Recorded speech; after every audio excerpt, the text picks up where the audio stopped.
Welcome to my channel, Edible Thoughts Makes. My name is Stephanie, and today I thought I would share with you how I mark my fabric gauge swatches with the needle size that I used.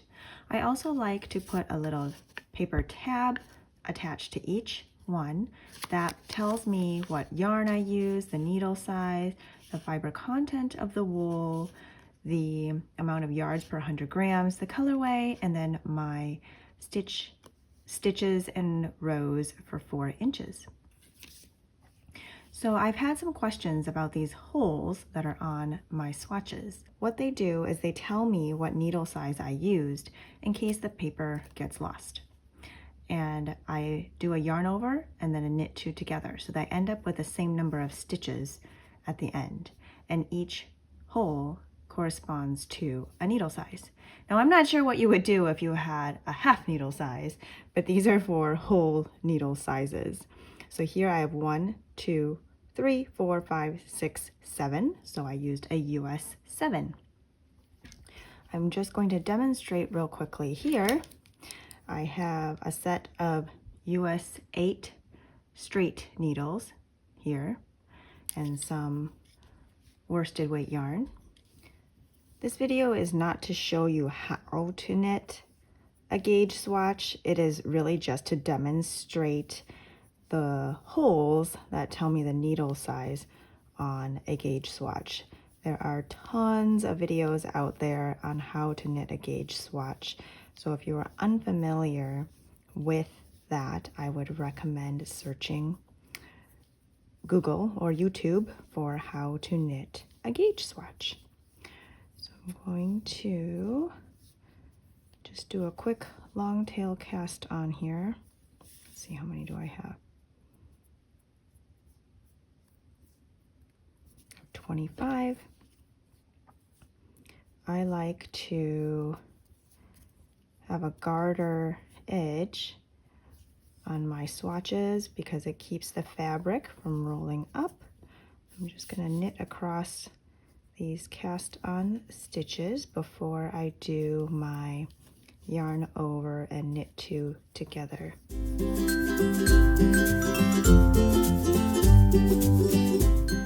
I also like to leave a garter edge on the sides of my swatch, again to keep the fabric laying flat and not curling up at the edges, distorting any stitch counts. So usually that'll be maybe 2 or 3 stitches on the edges. As you can see here on the finished one, there's a garter edging on the sides and a garter at the cast on and the bind off. So what I'm going to do before I start my first hole is I'm going to, I think I'll just knit 3 here on the edge. Okay, so now I'm going to do a yarn over. So I'm going to bring my yarn over the right needle, and then I'm going to knit 2 together on the left needle, and I have created my first eyelet, and I will need 8 of them. So that's 1, here's 2, 3,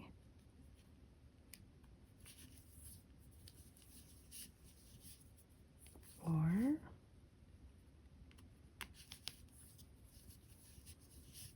5, 6, 7,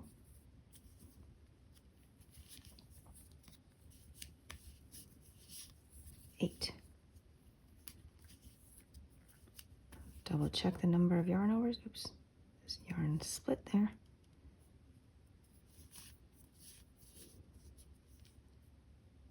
One, 2, 3, 4, 5, 6, 7, 8.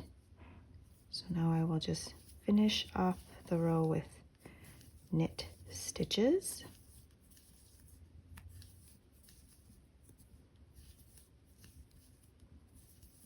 Turn my work around and knit across. So I will knit into the yarn overs and that will create an eyelet. Turn my work over, and here are the eyelet holes. 1, 2, 3, 4, 5, 6, 7, 8. And now I can either do one more row of knit, or I can use this as my wrong side and do purls across to create the start of my stockinette fabric. Here I'm going to knit across. I turn my work. I'm knitting my first 3 for that garter edging. And now I'm going to purl across until I have 3 left on the other side. And I will knit those 3 so that there's a garter edge on the other side. Turn my work. So I have 1, 2, 3, 4, 5, 6, 7, 8, and the beginning of my stockinette, swatch, knit, flat.